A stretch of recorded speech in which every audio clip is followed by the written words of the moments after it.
Hello बच्चों, let's read this question. The genetic defect adenosine deaminase deficiency may be cured permanently by.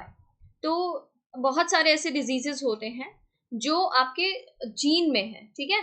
अगर person born करता है with a hereditary disease तो उसको corrective therapy के help से correct किया जा सकता है, ठीक है। जैसे कि आप यहाँ पर जीन थेरेपी का ही नाम पढ़ रहे हैं, जीन थेरेपी। ओके अब इस थेरेपी में होता क्या है, सबसे पहले यहाँ बोला गया है कि जेनेटिक डिसऑर्डर इसमें है क्या कि एडीए का डेफिशिएंसी है, डिफेक्ट है, जेनेटिक डिफेक्ट है, एडीए डेफिशिएंसी। अब इसको करेक्ट कैसे किया जा सकता है, परमानेंटली कैसे क्या किया जा सकता है।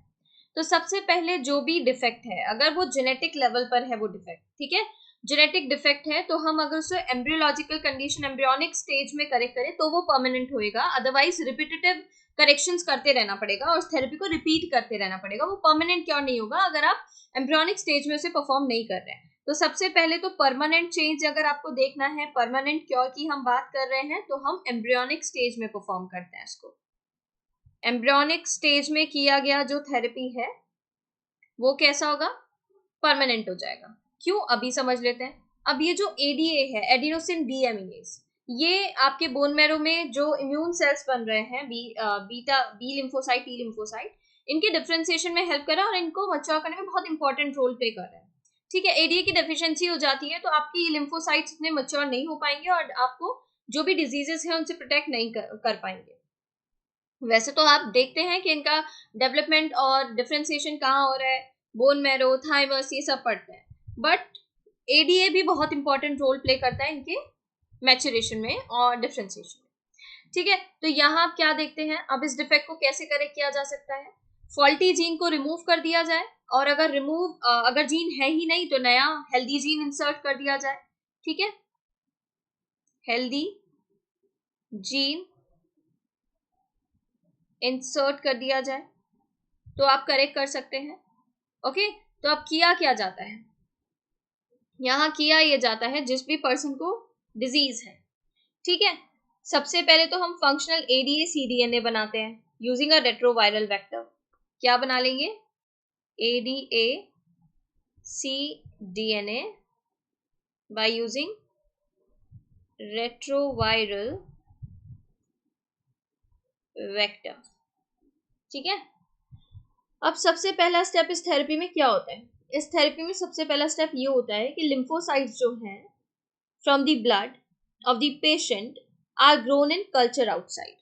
आप क्या करेंगे, जो भी पेशेंट है उसके लिम्फोसाइट को लेंगे और उसके लिम्फोसाइट्स को आप कल्चर कर लेंगे, उसके बॉडी से बाहर ग्रो करेंगे, ठीक है। अब आप क्या करेंगे, कल्चर कर लेंगे बाहर और फंक्शनल एडीए सीडीएनए जो होता है यूजिंग अ रेट्रोवायरल वेक्टर, इसको इंट्रोड्यूस करा दिया जाएगा इनटू लिम्फोसाइट। अब ये जो लिम्फोसाइट है इनके अंदर क्या इंट्रोड्यूस करा दिया, ये जीन इंट्रोड्यूस करा दिया। अब ये जीन इंट्रोड्यूस करा दिया तो इसको वापस भेज दिया जाएगा। अब जो नए लिम्फोसाइट होंगे उनके अंदर एडीए सीडीएनए है, ठीक है, रेट्रोवायरस का यूज करके लिम्फोसाइट में डाला दिया। अब एडीए सीडीएनए है तो अब बॉडी के अंदर जब ये जाएगा उस पर्सन के, तो यहाँ पर इसके पास वो जीन है तो ये क्या करेगा, नॉर्मल एडीए सिंथेसिस करेगा। बट आप जानते ना एडीए, ओके, एडीए सिंथेसिस। अब यहाँ पर आप जानते हैं ना कि लिम्फोसाइट का भी एक लाइफ स्पान है, कुछ टाइम बाद इनकी डेथ हो जानी है। तो जब ये डेथ हो जाएगी तो जो एडीए वाली है जिनके पास एडीए सिंथेसाइजिंग जीन है वो भी डेथ हो जाएगी, तो आपको रिपीट करना पड़ेगा ना, और लिम्फोसाइट लेने पड़ेंगे उस पर्सन के बॉडी से, फिर एडीए सीडीएनए रेट्रोवायरल वेक्टर को यूज करके इंसर्ट कराना पड़ेगा, फिर वापस उसको उस ह्यूमन के बॉडी में भेजना पड़ेगा। अब वापस नॉर्मल लिम्फोसाइट्स जो है वो कुछ समय तक एडीए बनाएंगे, ठीक है, बट फिर उसके बाद फिर इनकी डेथ हो जाएगी, तो ये रिपीट करते रहना पड़ेगा ना ये थेरेपी, ठीक है। तो जब परमानेंट क्योर की बात होती है, परमानेंट क्योर जो किया जाता है वो एम्ब्रियोनिक स्टेज में अगर किया जाए तो परमानेंट रहेगा, क्योंकि आपने जो चेंज लिम्फोसाइट में किया होगा एम्ब्रियोनिक स्टेज के, वो लिम्फोसाइट डिवाइड करेंगे, हर एक लिम्फोसाइट में वो चेंज चला जाएगा, ठीक है।